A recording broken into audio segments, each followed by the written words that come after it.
Les habla el profesor Jesús Gley Mejía Naranjo, profesor titular jubilado de la Universidad del Valle. Vamos a trabajar el tema 80 años de trabajo social en Colombia, desarrollo, logros y desafíos en la construcción disciplinar. Trabajo que he elaborado para reflexionar lo que han significado estos 80 años transcurridos desde que se fundó la primera escuela de trabajo social en el año de 1936 en Bogotá. Entonces, desde esa fecha hasta el día de hoy. Quiero reflexionar qué ha significado el trabajo social en Colombia, en el contexto latinoamericano, desarrollos, logros y desafíos. Quiero hacer referencia al iniciar a una preocupación que he venido expresando, y es que considero que el trabajo social colombiano le falta una mayor presencia en la vida del país, una mayor participación en los asuntos que tienen que ver con la política pública, con las políticas sociales, que tienen que ver con el análisis de la realidad social, con los grandes debates nacionales en donde creo que la profesión tiene un compromiso y un rol muy importante a jugar. El segundo elemento es quiero recordar o hacer referencia a un texto de Viviana Trevi, que hace profesora argentina, que hace referencia a cómo los trabajadores sociales y las trabajadoras sociales nos conformamos con leer autores que a veces están muy ajenos a la profesión, poco o nada nos dicen, y dejamos de lado los autores específicos que nos han aportado, que nos han mostrado cuál ha sido el desarrollo de la profesión.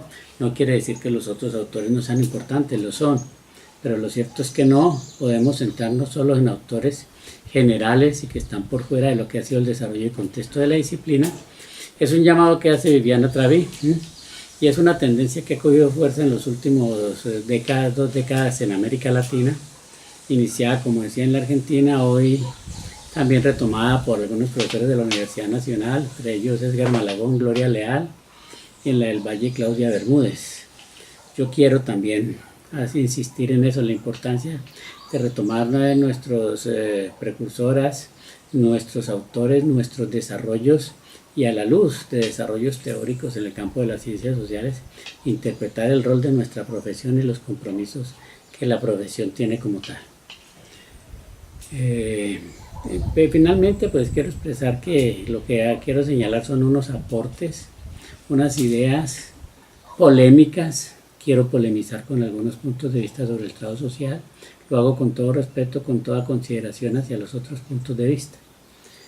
Entonces, quiero referirme a la primera escuela, a su fundadora, doña María Carulla. Como lo señala María Eugenia Martínez en el estudio que hace sobre su vida y su obra para el año 2003, fue una mujer visionaria, fue una mujer que para la década de los años 30 supo interpretar el momento, supo mirar la realidad del país y supo ver el país hacia dónde iba.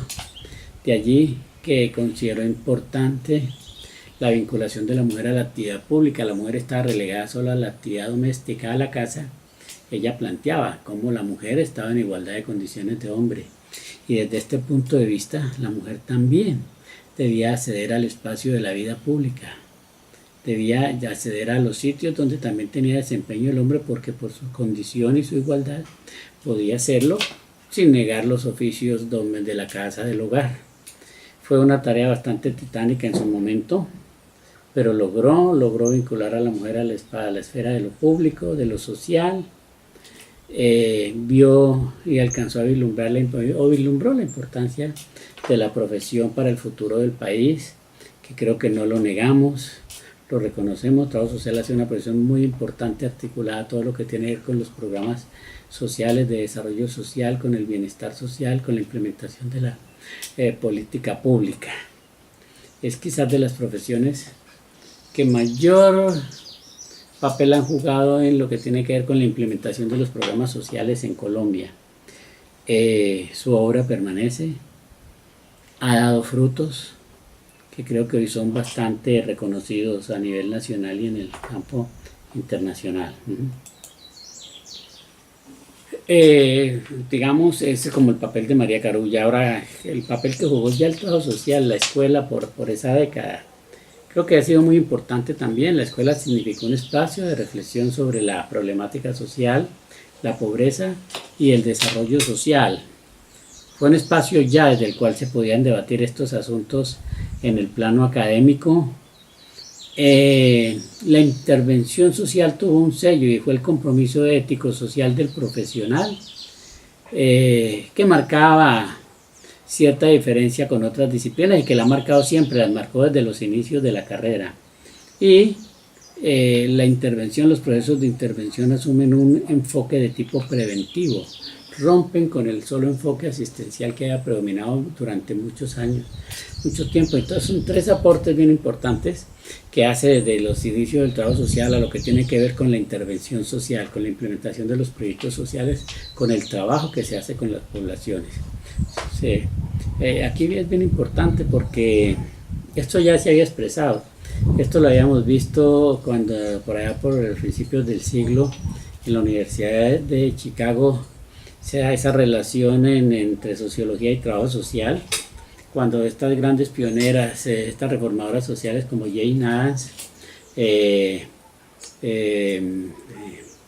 Florence Kelley, entre otras, tienen un papel muy destacado en lo que tiene que ver con la reforma social, muy vinculados en ese momento al Departamento de Sociología, como que participaban de estas actividades. Crean las Hull House en ese momento, que son unos centros de atención a la población que tenían una característica, y es que allí Jane Addams y estas personas precursoras se iban a vivir con la población porque consideraban que necesitaban expresar cierto nivel de compromiso social. Es que esa es una constante y cuando llega el trabajo social a Colombia lo expresa, ¿no? Ese compromiso ético-social del profesional. Bien, creo que este asunto pues lo dejo allí, podemos más adelante comentarlo sobre ese primer papel. Bien. Ahora voy a referirme a un punto y es el que tiene que ver con la reconceptualización. ¿Por qué trato la reconceptualización? Es un tema que es suficientemente conocido por ustedes. Sin embargo, yo quiero hacer una lectura hoy. Primero, ese es para mí el momento más importante en lo que es la historia del trabajo social en América Latina y en Colombia. Yo diría que antes de la reconceptualización y después de la reconceptualización. La reconceptualización significó un momento de crítica, de crisis, de revisión de la praxis profesional, de lo que ha sido la profesión, con una crítica muy severa que llevó, entre otras, a lo que hemos señalado, a desconocer y invisibilizar el trabajo de todas estas pioneras de trabajo social. Fue fuertemente influenciada por el pensamiento marxista y llegó a plantear y a confundir la práctica profesional, planteando el compromiso y la militancia política, llegando a una sobreideologización.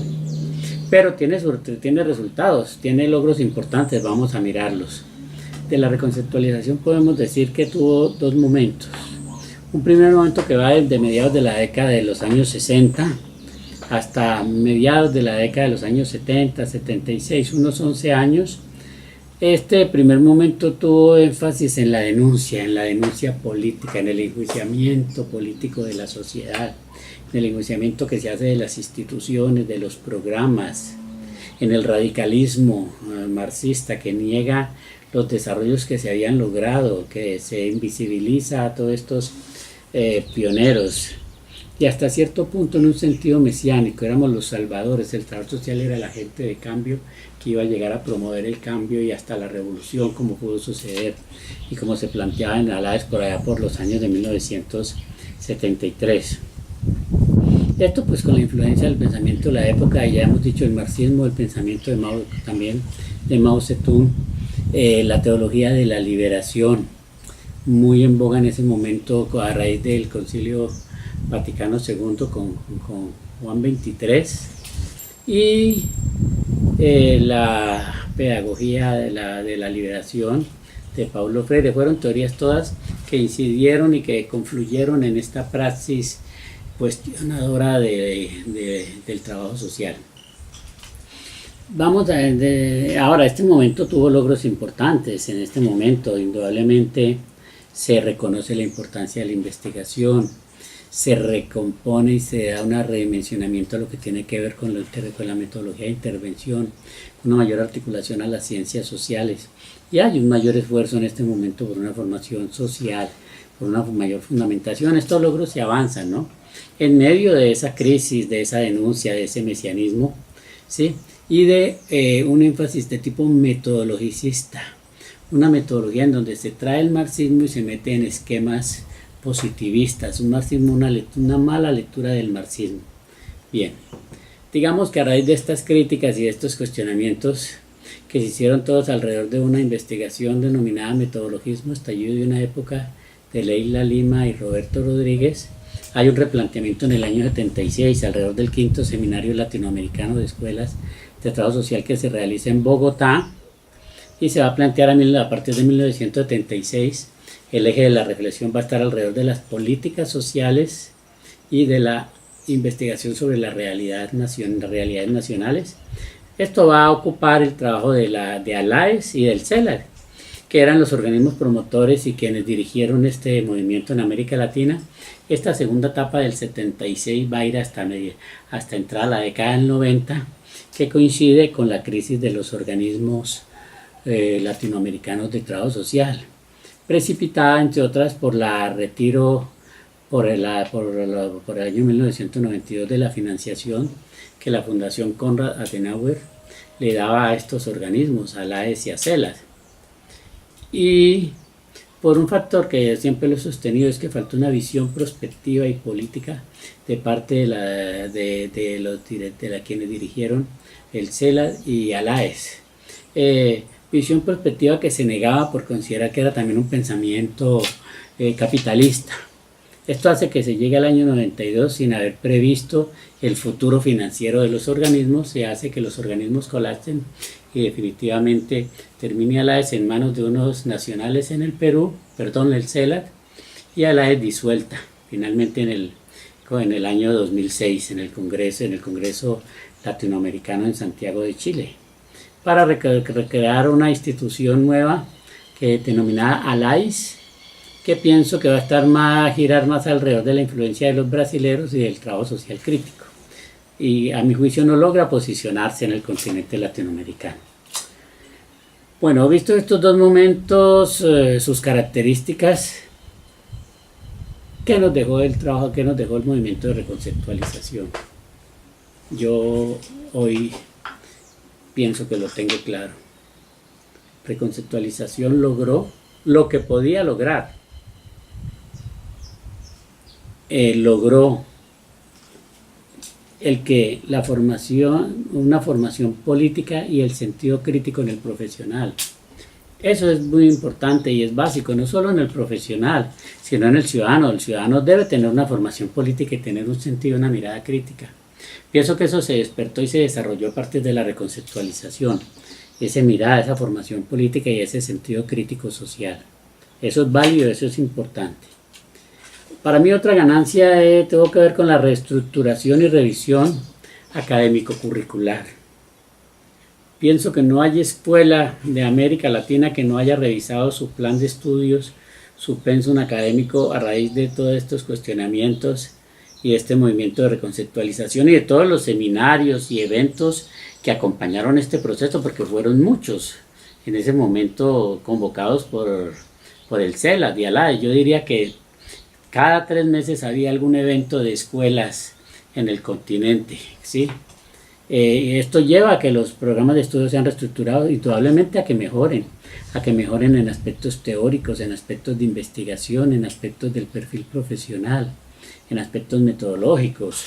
Se logra una mayor fundamentación en las ciencias sociales, decíamos una investigación, acceder a la formación investigativa, a un redimensionamiento de la metodología más desde la perspectiva y articulación con las ciencias sociales. Otra ganancia tiene que ver con la formación y cualificación de los docentes. El docente hoy ha accedido a formación posgraduada, a los magísteres, a los doctorados, a nivel latinoamericano, a nivel europeo, a nivel de los Estados Unidos. Hoy el docente de nuestras universidades está formado, ha sido cualificado, accede a la investigación. Otro aspecto muy importante es que se fomenta el espíritu y la práctica investigativa. Hoy hay desarrollos investigativos en las escuelas, hay grupos de investigación, hay grupos articulados a los organismos nacionales. Para el caso de Colombia tenemos un muy buen número, creo que alrededor de 40 o 44 grupos que están reconocidos y adscritos, reconocidos por conciencia, con calificación. Entonces esa es una ganancia muy importante que se logra del movimiento de reconceptualización. A nivel de las escuelas, digamos, sí, un poco muy importante, se logra la formación, se accede a los grados de formación posgraduada. Hoy tenemos en el continente, en los diversos países, formación a nivel de posgrado, formación a nivel de doctorados, que son ofrecidos desde los programas de trabajo social o desde escuelas interdisciplinarias donde tiene una participación activa trabajo social. Decíamos, las escuelas tienen sus grupos de investigación, señalaba el caso de Colombia, con un muy buen número de grupos de investigación. Y esto es importante porque algunos críticos dicen, ¿dónde está la investigación de Colombia? Está ahí, lo que pasa es que la investigación no es también una declaración de principios generales y unas manifestaciones, es la praxis concreta a través de los grupos y de los resultados concretos y de los reconocimientos y clasificaciones, porque esto tiene una serie de condicionamientos a nivel internacional y creo que en eso se ha avanzado. Y también muy importante en las escuelas la producción teórica. Hoy tenemos publicaciones, tenemos textos y revistas indexadas. En el caso de Colombia, para referirme a Colombia, seguramente no es muy numerosa, porque no tenemos editoriales dedicados a la publicación en trabajo social. Las publicaciones de las universidades no son muchas y la revistas son de una circulación muy restringida, pero la hay. Y yo diría más que numerosa, cualificada. Sí. En resumen, creo que hay una interlocución con la comunidad académica, entonces esa es otra ganancia. ¿Sí? Otra ganancia creo que se logra el fortalecimiento de las asociaciones nacionales de escuelas. ¿Sí? Y la dinámica de trabajo en alianzas institucionales académicas. Esto es muy importante porque yo digo que esto significó autonomías y capacidades. Esto rompió con una dependencia que hubo durante muchos años de ALAES para la financiación. Si no había financiación de ALAES no había evento. Sin embargo, ya a mediados de los 90 sentimos, y es más, el mismo caso del seminario 15, Seminario Latinoamericano de Trabajo Social del año 95 en Guatemala, que me correspondió a mí como presidente de ALAES estar al frente de la organización. Ese fue un evento que hicimos ya sin un peso de parte de los organismos internacionales, lo hicimos con los recursos propios y con los recursos que captamos del evento, y así pienso que se alcanzó esa dinámica que hoy es una dinámica general, y eso es positivo. Creo que hemos logrado cierta madurez y en eso hemos avanzado. Pienso que la reconceptualización cumplió sus propósitos, eran esos, no podían ser el que el trabajo social fuera el militante revolucionario con un fusil a la mano, no, ahí había un error, una equivocación. Eso no es el papel de ninguna profesión, es el papel del sujeto social, como sujeto social, ¿sí? Como ciudadano. Pero esa tarea allí sí, pues fue un error y fue una de las peores desviaciones que pudo tener la reconceptualización. Entendible también por las circunstancias de la época.